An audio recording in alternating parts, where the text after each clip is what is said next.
আসসালামু আলাইকুম সবাইকে। আশা করছি সবাই ভালো আছেন। Welcome to my new vlog. তো আজকে থাম্বনেল দেখে ইতিমধ্যে বুঝে গিয়েছেন আমি 5 স্টার আপনাদের সাথে হোটেলের কী খাবার টাইপের দাবারগুলো ব্লগ কেমন শেয়ার হয়ে করতে থাকে যাচ্ছি। তাদের খাবারের কোয়ালিটি কেমন এবং সেই অনুযায়ী তাদের খাবারের প্রাইসটা কতটা হাই হয়ে থাকে, সেটাই আমার যে এক্সপিরিয়েন্সটা হয়েছে সেটা আপনাদের সাথে আমি শেয়ার করব। বাই দ্য ওয়ে, এটা আমার থার্ড 5 স্টার হোটেল যেখানে আমি এ পর্যন্ত গিয়েছি। যদিও এর আগে যে দুটাতে গিয়েছিলাম সেটা অনেক আগের কথা, তখন আমি ভ্লগ করতাম না, সো দ্যাট সেটা আপনাদের সাথে শেয়ারও করা হয়নি। সো বাই দ্য ওয়ে, এখন হচ্ছে আমি আপনাদের আশা করছি সাথে পুরো চ্যানেলটা ভিডিওটা সাবস্ক্রাইব শেয়ার করে করছি। দিবেন। আশা করছি সো আপনাদের সবার আমরা কাছে ভালো শাকিব লাগবে। খানের ভালো যখন লাগলে লাইক প্রিয়তমা কমেন্ট শেয়ার মুভিটা করতে রিলিজ ভুলবেন না। হয় তখন এই সিনেমাটা দেখতে গিয়েছিলাম আমি এবং আমার হাজব্যান্ড। আমরা গিয়েছিলাম 12টার শোতে, তখন আমরা নাস্তা করে যাইনি এবং হচ্ছে এই পপকর্ন খেয়ে তো আর ক্ষুধা মেটে না। অ্যান্ড বেরোতে হতে আমাদের শোটা শেষ হয় হচ্ছে 3টায় এবং এই ইন্টারকন্টিনেন্টালে আমরা যেতে যেতে বেজে যায় প্রায় 4:45। So I was super hungry that হচ্ছে আমরা গিয়ে তাড়াহুড়া করে একদম খাবারটা অর্ডার করে দিলাম এবং খাবারের জন্য ওয়েট করছিলাম। সেই সাথে আমি একটু একটু করে ক্লিপ নিয়ে নিচ্ছিলাম। আমাদের হচ্ছে ওয়েলকাম করলো, এখানে হচ্ছে বান দিয়েছিল। এটা হচ্ছে ফ্রি দিয়েছিল, এটার জন্য কোনো চার্জ ছিল না আর কি। তো আমরা হচ্ছে গিয়েছিলাম ইন্টারকন্টিনেন্টালের একোয়ার ডেক যে পুল সাইডটা, সেই পুল সাইডে গিয়েছিলাম। আমরা তার পাশেই বসেছিলাম এবং ইতিমধ্যে আমাদের খাবারগুলো তো ওরাও খুব তাড়াতাড়ি করে দিয়েছিল, কারণ ওদেরকে বলেছিলাম একটু যাতে ফার্স্ট হচ্ছে তারা সার্ভ করে। সো প্রথমেই ওখানে আমরা ক্রিম অফ মাশরুম স্যুপ যেটাই সেটা নিয়েছিলাম এবং প্রাইসগুলো কিন্তু আমি লিখে দিচ্ছি নিজে নিজে, আপনারা একটু দেখে নেবেন। যেটা স্যুপটার প্রাইস ছিল প্রায় 1100 টাকা, যেটা ছিল অনেক বেশি এবং খেতে কেমন ছিল এটা একটু পরে শেয়ার করছে। এবং হচ্ছে আমরা যে মেইন ডিশ হিসেবে যেটা নিয়েছি এটা হচ্ছে জাম্বো চিংড়ি, যেটা জাম্বো পর্ন, ওইটা নিয়েছিলাম। সেই সাথে ফ্রাইড রাইস নিয়েছিলাম, দুইটাই কিন্তু আলাদা আলাদা প্রাইস ছিল। সো এখানে ক্রিম অফ মাশরুম স্যুপ যেটা, এটার সাথে একটা গার্লিক টোস্ট দিয়েছিল। গার্লিক টোস্টটা অ্যাজ ইউজুয়াল যেমন হয় তেমন।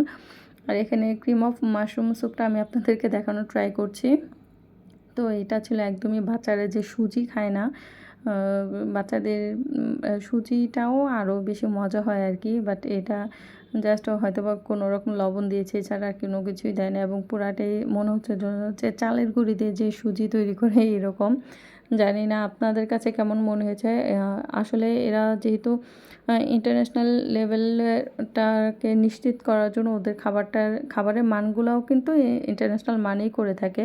সো ওদের খাবারগুলো একটু এরকম, আমাদের বাঙালিয়ানারা যে আমরা যেরকম খাই অনেক ধরনের তেল মশলা দিয়ে খাবার, ওরা নর্মালি এই টাইপসের খাবারগুলো করে না। যেহেতু এখানে অনেক ফরেনাররা আসে, ওরা খাওয়া দাওয়া করে, সো ওদের টেস্ট বার অনুযায়ী খাবারগুলো রেডি করা হয়। সো ওই অনুযায়ী আমার কাছে খুব একটা ভালো লাগেনি, মানে টু বি অনেস্ট। তো স্যুপটা কোনো রকম খেয়েছি, যেহেতু মানে আমরা দুজনেই সুপার হাংরি ছিলাম।